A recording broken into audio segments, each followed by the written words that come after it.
Hi, this is Misha, and in this video I'm going to talk about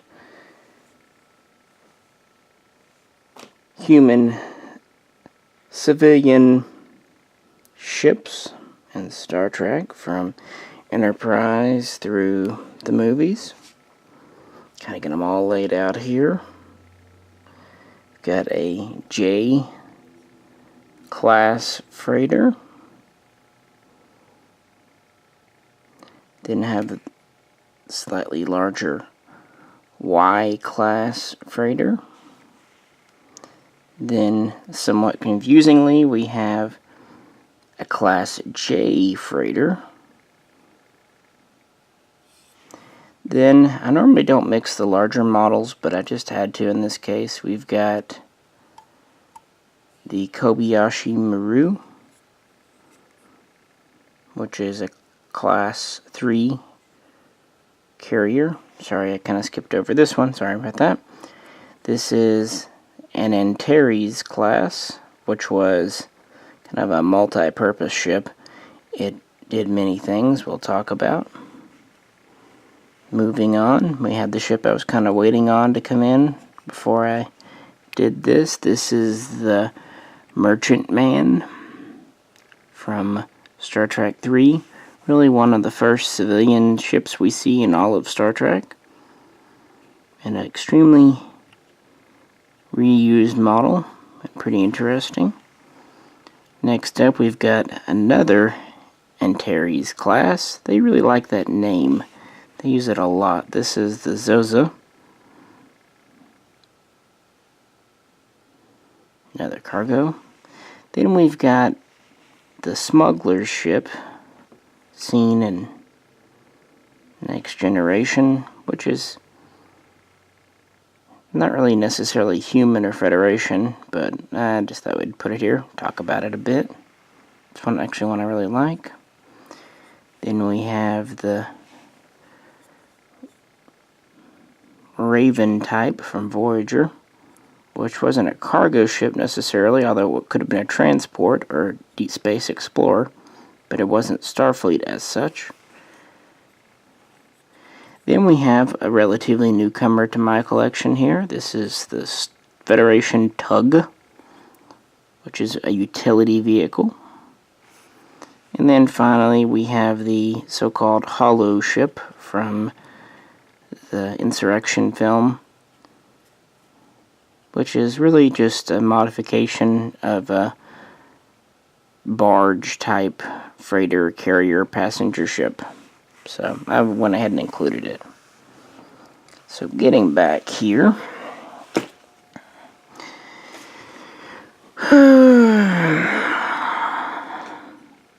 I've been trying to get it back to make this video all day and the phone keeps ringing. The days are almost already over. So this is the J class.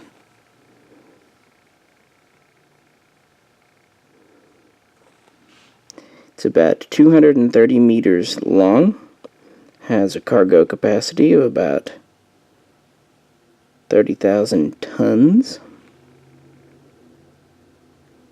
maximum warp of 2, although when it's fully loaded up it really can't get much past 1.5, at least safely. Standard armament are 2 kind of low-yield plasma cannons for defense. It does have polarizable hull plating. This kind of front head can be undocked from the trailer and is pretty maneuverable for defense and what have you.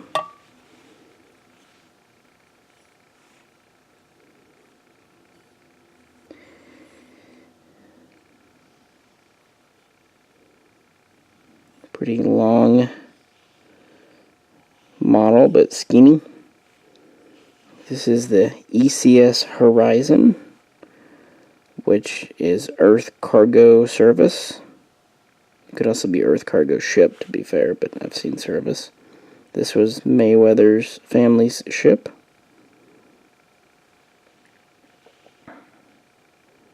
Don't know that I know exactly how many are on board. probably around 20 souls, give or take.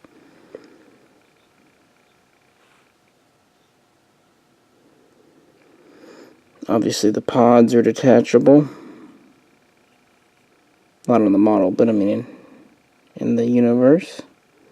And this would have just hauled cargo of various types all around Earth's growing colonies. I like the Eagle Moss model. It's got a lot of metal in it. And I just like that it's a civilian ship, because we don't, it seems like starships get all the glory, but it's cargo ships, freighters like this, that are really what keep what would become the Federation going. Next, we have this Y class.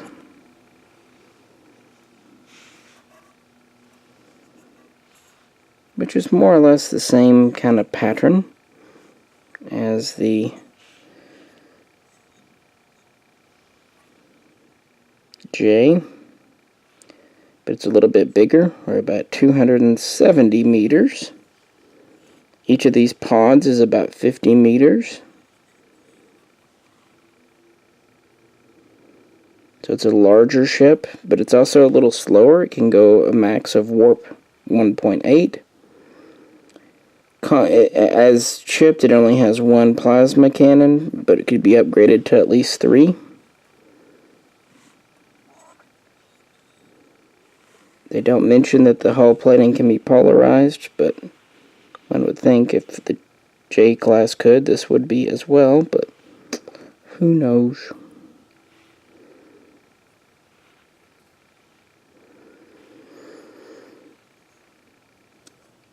This is the ECS Fortunate.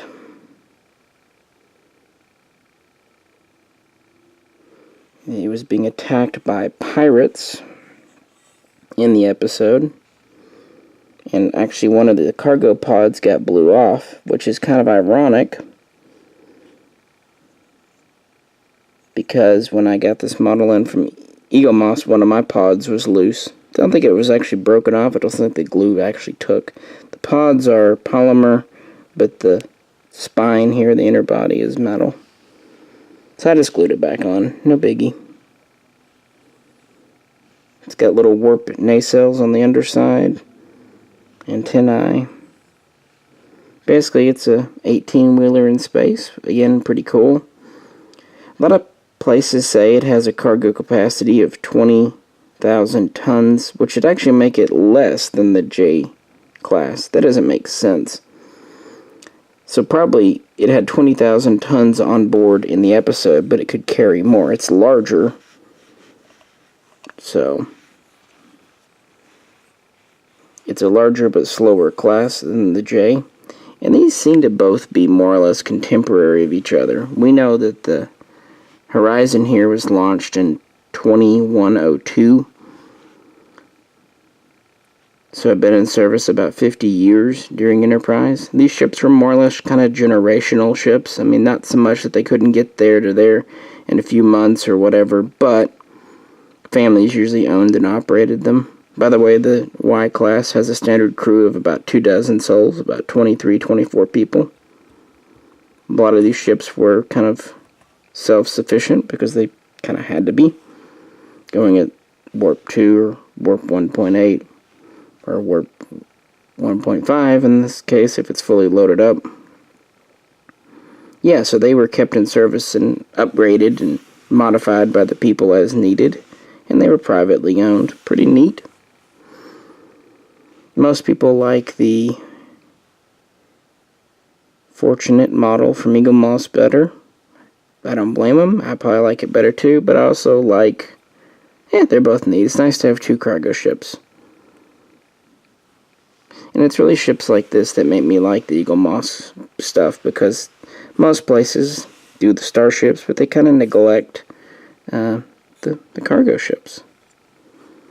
Now moving on, we have the Class J freighter from Star Trek, the original series, specifically the remastered version. What I'm thinking in my own head is, you know, Class Y, Class J. It's more probably a reuse, you know, they get more of just a specification. This is a smaller ship, although it has kind of a bulbous front section for cargo or passengers. Seems to only have a crew of about 6. This was Harry Mudd's ship. That's why it's marked Stella. We see it in the remastered. Again, in Operation Annihilate is kind of a colony ship. Makes sense. We also see it in the horrible hippie episode as the Aurora. So yeah, this gets around a bit. Just kind of a, maybe it's like the Toyota. Just, you know, lots of people own it. Can be kind of internally configured for cargo, freight, passenger transport, whatever.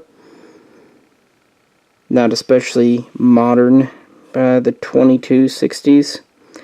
Interesting, this actually has 2 small deflector dishes, one on each side instead of one large one, to kind of warp nacelles.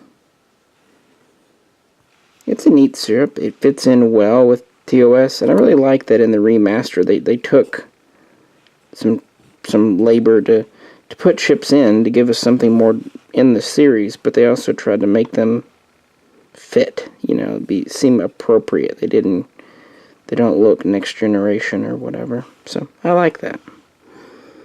And it was nice to kind of get rid of some of the blurs of light and stuff. At least that's what I think.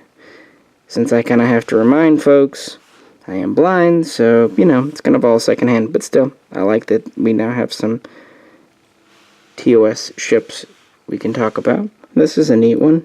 And the joke about Stella is pretty funny. But yeah. Oh, by the way, this Class J was actually the ship that Commodore Pike was injured on. It was being used by the Starfleet as a trainee vessel for cadets. And he was, you know, they had a baffle rupture, and he was using that to get cadets out, and then he suffered the whole thing. So even though these were owned by independent operators, Starfleet did keep some as training craft, which makes perfect sense. Kind of a merchant vessel of the day and of the TOS era. We'll move on.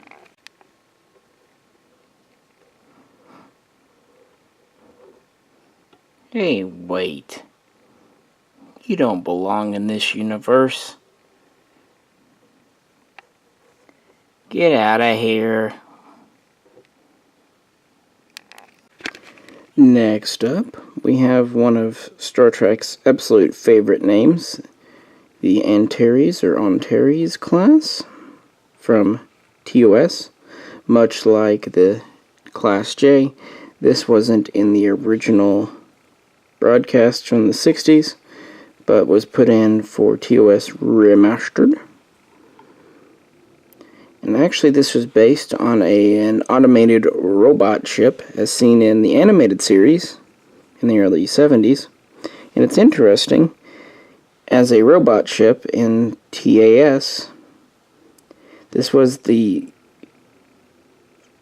second Federation ship we ever saw. The first, of course, being the Constitution, the Enterprise. So yeah. So when it came time to do the remastered, they looked at the robot ship and made this. It's a kind of an interesting hull design. And this was a multi-role ship, as the Antares NCC 501. This was a survey ship, a science ship.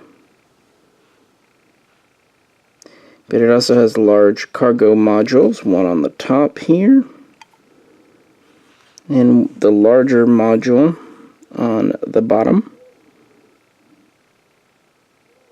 Later we see it as a robot ship, for example, the Woden. And when it's a robot ship, this front section is gone. So this is the crew module in the front.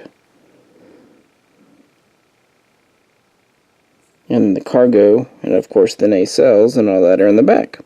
So it's a very configurable ship. Pretty neat. I like that for some reason.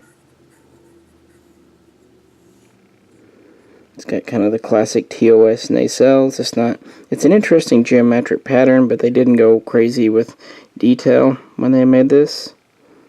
So it fits in. Smaller than the Constitution. It is about 143 meters with the front module for people. And when in this configuration, it has a crew of around 20. And when it's a robot ship, it's at about 105 meters. That said, it has larger cargo holds than a Constitution. This is said in the episode, so it has its place. Just a multi-role science cargo ship. Pretty interesting, I think. Like I said, it wasn't originally in the series, but was added. At least, the model was added,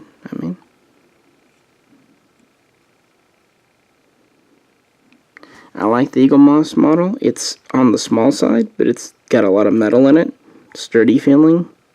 And again, where else are you going to find it? So that seems to be a very common hull design. Next up, we have the Kobayashi Maru. This is also an ECS, so we know they keep using that designation. This is a Class 3 Teutonic fuel carrier. This model is, of course, from the JJ verse. But the Kobayashi Maru was mentioned all the way back in Star Trek II. And it's been said that the class dates back to the late 22nd or maybe early 23rd century. We're at about 285 meters long. We have a standard crew of 81. Passenger capacity of 300, and we can carry about 97,000 metric tons. It has these pods. Pretty standard nacelles. The deflector. Oh, come on. The bigger ones are hard to maneuver one-handed. Deflectors in the front. Kind of a squat, and I think kind of intentionally a little ugly design, but for all that, I like it. It's nice to have a Kobayashi Maru, and since the class predates the incursion of the Dorada and the Kelvin timeline, we can pretty safely assume this is standard prime timeline, if it matters. It really doesn't, but we can assume that. It had a cruising warp of 3. So we're not terribly fast, but again, we're hauling a lot of people, a lot of cargo. And it had emergency maximum warp of 6. By the way, at least since the Antares class, we're having shielding. I don't know if the Class J has shielding or not, but these would.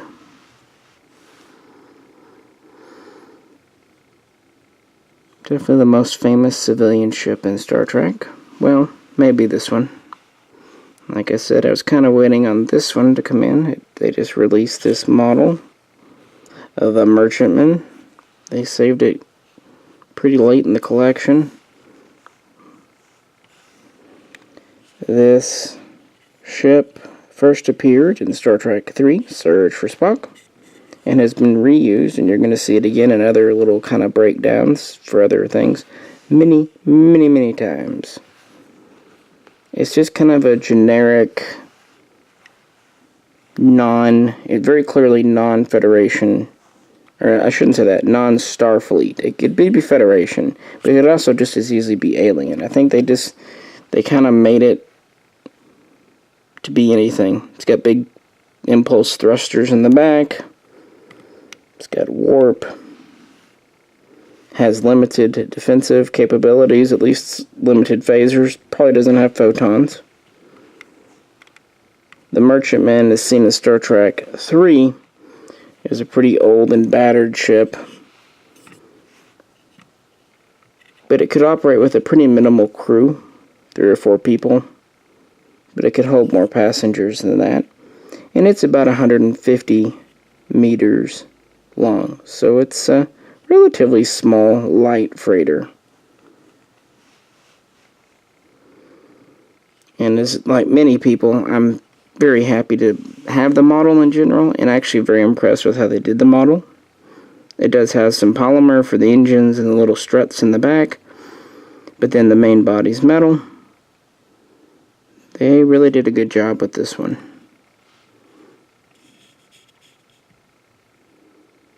Such an iconic ship. We'll talk about it more as time goes on. Well, we will move on. Moving on into the 24th century, we have yet again another Antares class. This is specifically Cassidy Yates, SS Zosa. Very clearly a cargo ship.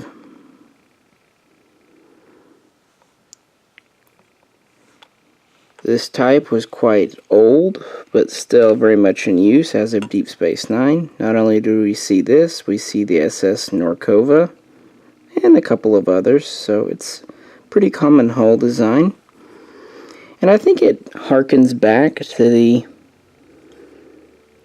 Y and J classes. It's just more streamlined. Instead of having external pods, it's internal, but has that long, kind of boxy, with big thrusters in the back, and we've got a habitation module in the front. Couldn't really find a length for this, which is kind of odd. It has a crew of at least 12, though. Defensive armaments like phasers and shielding. Pretty generic cargo ship, but I like it for all that.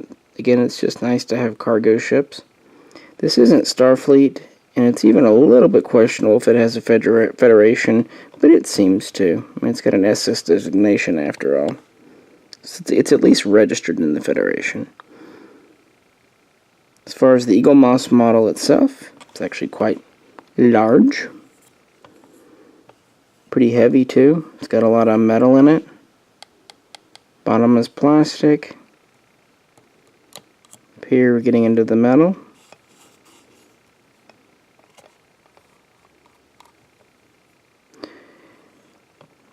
And since it was the ship of Cisco's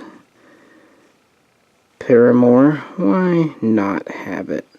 And again, it wasn't just the Zosa. We saw other Antares class freighters, cargo ships. Seems to be just a generic ship, but good for all that. Moving on, we have another ship based essentially on the same studio model, at least to some extent. This one's on a really loose stand, so I'm not going to move it much.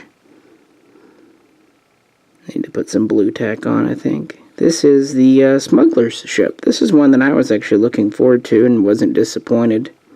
It's from Next Generation. This was at the Waller, essentially, junkyard in space. And it was a Smuggler ship, obviously modified and customized. It has very distinctly turreted phaser, kind of like pulse phaser cannons. 4 of them that we can tell. And they seem to be pretty damn powerful because it impacted the Enterprise's shields and took them down a good chunk. So it had a good offense, but unfortunately, at least when it was loaded up, its defense was pretty weak. In fact, one blast from the Enterprise set off a bunch of explosions inside, and it blew up. So it got one-shotted. See, this is why you shouldn't just carry buckets and buckets of gunpowder on board ship. Put that stuff in hazmat containers, guys. Seriously. It's a pretty big ship. It's about 500 meters. We don't really know the crew. I mean, the crew was kind of none after it exploded, so yeah. We don't know if it was operated by humans or Ferengi. It had ties to the Ferengi, but it seems to have been human, based on kind of circumstantial evidence. Maybe I like this one so much because it's just all black, so there's not much to look at, but detail-wise, there's a lot to feel. It's got all these fins, those phaser cannons. It's a really interesting model. It's well built. It's got a lot of metal, much like the similar Zoza over here. No, I really like it. I really do. Glad they did it. It's nice to have a kind of a villain of the week ship, especially one with big guns on it. And they can't claim that these are sensors like they did with the USS Bozeman, the Soyuz class. They claim that all those obviously big cannons on it are sensors. Okay. No, this was obviously a Smuggler, a pirate ship. And, yeah, pretty damn big, too. Probably had a very large cargo capacity. Well, moving on, we have the SS Raven from Voyager. This was 7 of 9's parents' ship. Has a NAR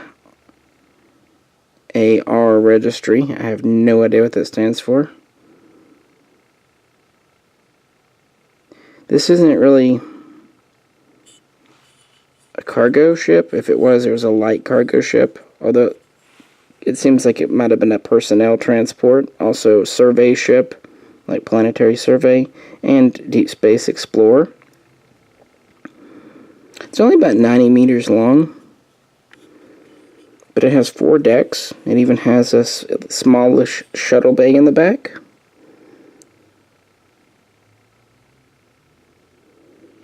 This was launched in, 2350s, give or take. Capable of reasonably high warp because it could chase a Borg cube.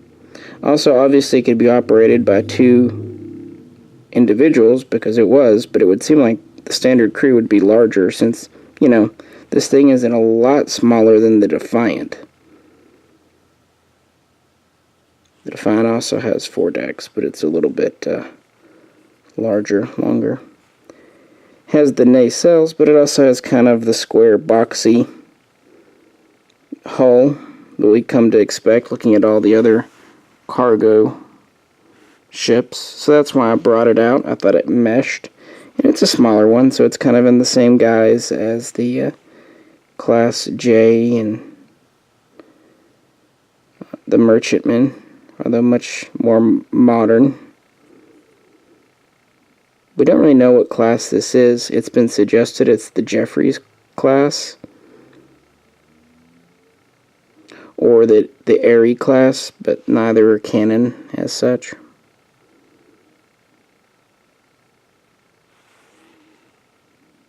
Interestingly, this was only seen in the Voyager episode where it was briefly glimpsed, crashed on a planet in Season 4, and then seen twice in a 2-parter in Season 5, Dark Frontier. The model was never reused. Part of it was that was entering the era of CGI, where they could afford to just make a model for a critical episode and, go with it. So, they did. Appreciative that they took the time. The Eagle Moss model itself is actually a popular one. It's actually got quite a bit of polymer. The central piece here is polymer. The metal are these pylons or wings. So it's relatively light, but it's a good size. I like it. It's not my favorite, but I like it. It's nice to have a research, science, possibly transport ship. Another ship here. very much utility ship. This is a pretty new one that just came out a month or so ago. This is the Federation Tug. These are routinely stationed to starbases and are used to retrieve damaged starships. As you see, it's pretty tall. It's relatively short, though, at only about 90 meters. And it can be operated by a crew of 6. Also, it's capable of a maximum warp, especially when it's hauling another ship, of warp 6. So relatively fast. It has a high-strength tractor beam to haul the damaged ships. It also has these grappler claws. In Universe, it said these are used to like straighten out nacelles or rip pieces off that are hazardous or just, to manipulate. I think they just put them on because they kind of look weird and cool. This is very much a kit bash. The top is kind of part of a runabout. The pod. The nacelles are modified from a Romulan Dideridex class warbird. And guys, it took me quite a while to figure out how to put this on the stand. I think I got it right. Well, not to put it on the stand, but to figure out which direction is correct. Because it can actually go on at least 3, maybe even all 4 ways. So it took me a while to figure out which way was top, which way was bottom. It's a weird one. It's not really so much a starship. It's a tug. It's a utility craft. Bigger than a shuttle, of course, but has a very specific purpose. I don't know if it's armed or not. Probably not. If it is, maybe just like defensive phasers.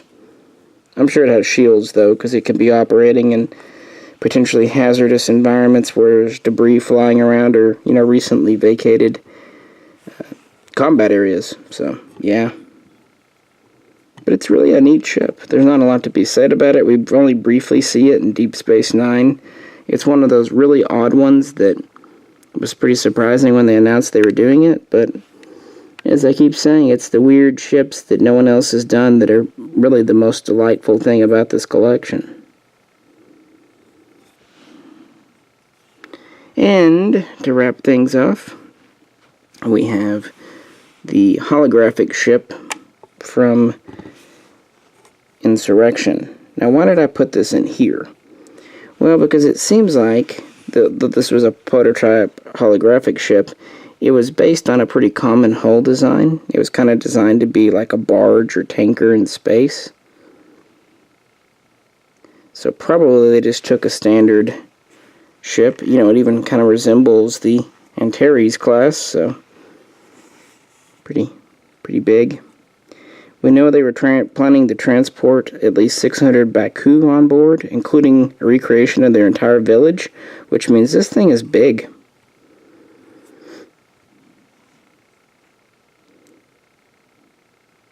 I'm sure several 100 meters. It's pretty thick, too, with multiple decks. As others have said, it kind of looks Borg-like. I would have preferred a more clean Starfleet-looking shape. It does have kind of Starfleet nacelles, but it's got but I think the bridge here, I was a little confused on how this went on the stand as well, because it can go on multiple ways. Well, I think I figured it out. If I'm wrong, let me know, folks. I mostly got this because it was on sale, cheap, and wanted to get to the $60 free shippings. I like the concept of having this model. And I even don't mind the model, it's a good size. But it's just all plastic. They really should have done mostly all metal with this. Good chunky metal one. I guess they went with plastic so they could have really fine detailing. But personally, I would have rather gone for a little less sharp detailing in metal. Like, look what they did with the Zoza. Something like that. I think it, where are we at? Has plenty of detail. And has a good weight to it. So, I like this more. but I figured, why not? I actually enjoyed Insurrection. It had its issues, but it was an enjoyable film, just wasn't earth-shattering. And I kind of just, in my own head, think of this as a modern Federation, I don't know, oil tanker, basically, in space. And that gets us to the 2370s, and we've pretty much gone from 2100 all the way through 2200s, and pretty much closing out at the end of the 2300s, the 24th century. So you're looking at essentially 300 years of cargo, passenger, utility craft used by humans, sometimes in the Federation, sometimes independent, sometimes even Starfleet. None of these really had enough to be said about them to really warrant their own video, I thought. But I thought kind of lining them up, comparing and contrasting would be interesting. I hope it was. Again, camera work is trying to do the best I can, folks. None of these models really disappoint. And what's funny is they're often overlooked by people. People really want the hero ships and stuff, but I kind of am weird. I do like having the unseen ones. Well, I've also got a video kind of doing this same look at other alien, civilian, and kind of utility ships. Probably do one for the Klingons, one for the Cardassians, so on and so forth. So you can look for that if you enjoyed this one. I hope you did. If you could, comment below, like, share, and subscribe. Appreciate you tuning in.